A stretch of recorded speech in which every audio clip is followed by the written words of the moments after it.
মাননীয় স্পিকার, আপনার জন্য 2 মিনিট।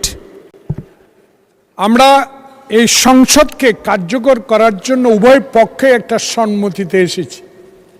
এই সংসদে কোনো অসত্য বাক্য উত্থাপন করা হোক বা এমন কথা বলা না হোক যেই কথায় আমাদের মান সম্মান হানি হয়, সংসদ নেতাকে কটূক্তি করা হয়।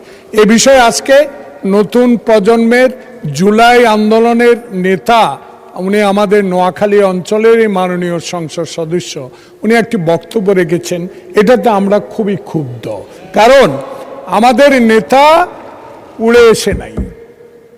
শহীদ প্রেসিডেন্ট জিয়াউর রহমানের সন্তান, দেশ নেত্রী বেগম খালেদা জিয়ার সন্তান। 16 বছর ধরে যিনি এই দেশের মানুষের গণতন্ত্রের জন্য, ভোটাধিকারের জন্য সংগ্রাম করেছেন।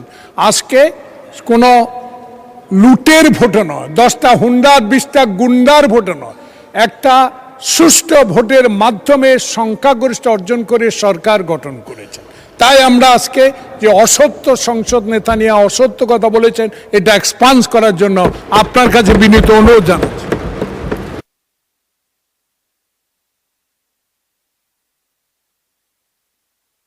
মাননীয় বিরোধী দলীয় চিফ হুইপ, আমরা আসলে বিতর্কে যেতে চাচ্ছি না। একটা বক্তব্যের প্রেক্ষিতে উনি বক্তব্য দিয়েছেন। আমরা আসলে এভাবে চললে তো সংসদ। আচ্ছা, 1 মিনিট আপনাকে সময় দেয়া হলো। মাননীয় স্পিকার, এখানে মাননীয় সংসদ সদস্য দাঁড়ালেন, তিনি যদি স্পেসিফিক্যালি বলতেন কোন তথ্যটা এখানে অসত্য। উনি তো ওনার বক্তব্যের প্রেক্ষিতে বলেছেন, উনি কিন্তু ঢালাওভাবে বলে গেলেন যে বক্তব্য অসত্য কথা বলা হয়েছে। ওনাকে তো ফ্যাকচুয়ালি বলতে হবে কোন ইনফরমেশনটা এখানে ভুল ছিল। আর মাননীয় সংসদ নেতার কথা যদি বলেন, প্রধানমন্ত্রীও ভুল করতে পারেন। প্রধানমন্ত্রী এই মাননীয় সংসদে দাঁড়িয়ে বক্তব্য দেওয়ার সময় স্লিপ অফ টাং হয়েছেন, উনি তার ভুল শুধরিয়েছেন। ওনার বক্তব্যের সমালোচনা করার অধিকারও বিরোধী দলের আছেন। ফলে উনি অবশ্যই, ওনাকে আমরা সম্মান করি, উনি জিয়াউর রহমানের সন্তান, খালেদা জিয়ার সন্তান, প্রাইম মিনিস্টার, সংসদ নেতা, কিন্তু তার মানে এই না যে তাকে নিয়ে কোনো কথাই বলা যাবে না, তার কোনো বক্তব্যের সমালোচনা করা যাবে না। আমরা তো গণতন্ত্রের দিকে যেতে চাচ্ছি, আমরা কোনো ফ্যাসিবাদের দিকে আবার যেতে চাচ্ছি না। ফলে এটা যাতে মাননীয় স্পিকার আপনি বিবেচনায় রাখেন সিদ্ধান্ত নেওয়ার ক্ষেত্রে। জি, মাননীয় মন্ত্রী মির্জা ফখরুল ইসলাম আলমগীর। ধন্যবাদ জনাব স্পিকার।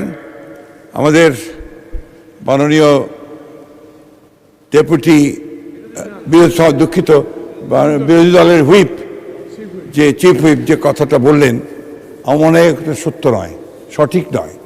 কারণ আমাদের মাননীয় সংসদ সদস্য যে বক্তব্য দিয়েছেন,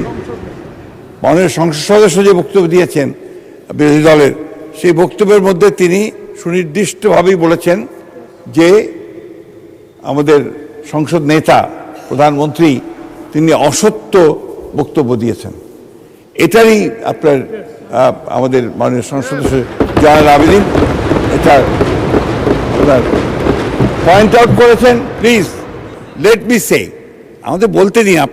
আপনার ফ্যাসিস্টের কথা বলেন, ফ্যাসিস্টের আচরণ তো আপনাদের কাছ থেকে আসছে। No, you must allow us to speak.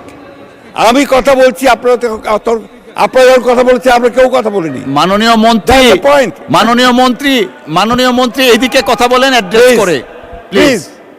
এটা হবে পার্লামেন্টে, এটা হয়। জি জি জি, আমি আপনাকে যেটুকু অনুরোধ করতে চাই, যে অংশটুকু অসত্য আছে সেই অংশটুকু দয়া করে আপনি এক্সপান্স করবেন। কারণ আমাদের সংসদ নেতার বক্তব্য সম্পর্কে কোনো অসত্য বক্তব্য এখানে মেনে নেওয়া যাবে না মাননীয় স্পিকার। ধন্যবাদ।